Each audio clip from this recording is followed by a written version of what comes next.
یا قوم انما، اے میری قوم، بس ہادہ الحیات الدنیا، یہ دنیا کی زندگی،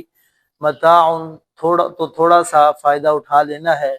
وَإِنَّ الْآخِرَةَ، اور بے شک آخرت، ہی دار القرار، وہی ٹھہرنے کا گھر ہے۔ اللہ رب العالمین یہاں پر موسیٰ علیہ السلام اور فرعون کی جو ہے کا ذکر فرما رہے تھے۔ تو فرعون کے سامنے جب موسیٰ علیہ السلام کی قوم میں سے ایک مومن نے اپنی قوم کو ترغیب دی کہ تم موسیٰ علیہ السلام کی بات کیوں نہیں مان لیتے، ان کی بات کو ماننے کی بجائے تم ان کے قتل کے در پہ ہو چکے ہو، یہ بات غلط ہے۔ اگر وہ سچے ہیں تو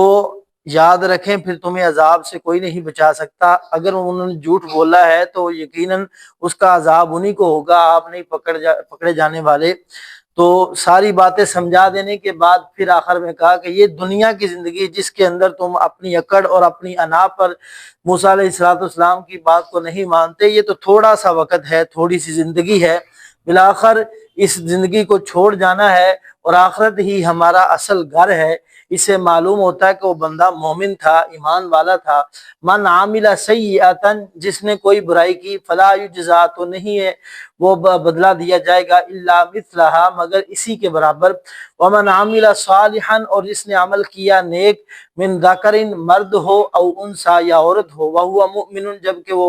جبکہ وہ ہوں مومن، فاولئک یدخلون الجنہ، تو یہی لوگ داخل ہوں گے جنت میں، یرزقون فیہا، وہ رزق دیے جائیں گے اس میں، بغیر حساب، بغیر حساب کے۔ تو دنیا کے زندگی میں جیسے بھی اعمال کرو گے ان کا بدلہ پورے کا پورا دیا جانے والا ہے، برے اعمال کرو گے تو اس کے برابر سزا ضرور ملے گی، اور ایسے ہی اگر کوئی نیک عمل کرے گا، چاہے مرد کرے چاہے عورت کرے، یہ اسلام ہے کہ جو مرد اور عورت کو اجر کے اعتبار سے برابری کے حق دیتا ہے، کہ جتنا اجر نماز کا مرد کو ہے اتنا ہی عورت کو بھی ہے، جتنا اجر روزے کا مرد کو ہے اتنا عورت کو بھی ہے۔ تو جتنا بھی عمل مرد ہو عورت ہو لیکن ہو مومن، اجر برابر پائے گا۔ فرمایا کسی کے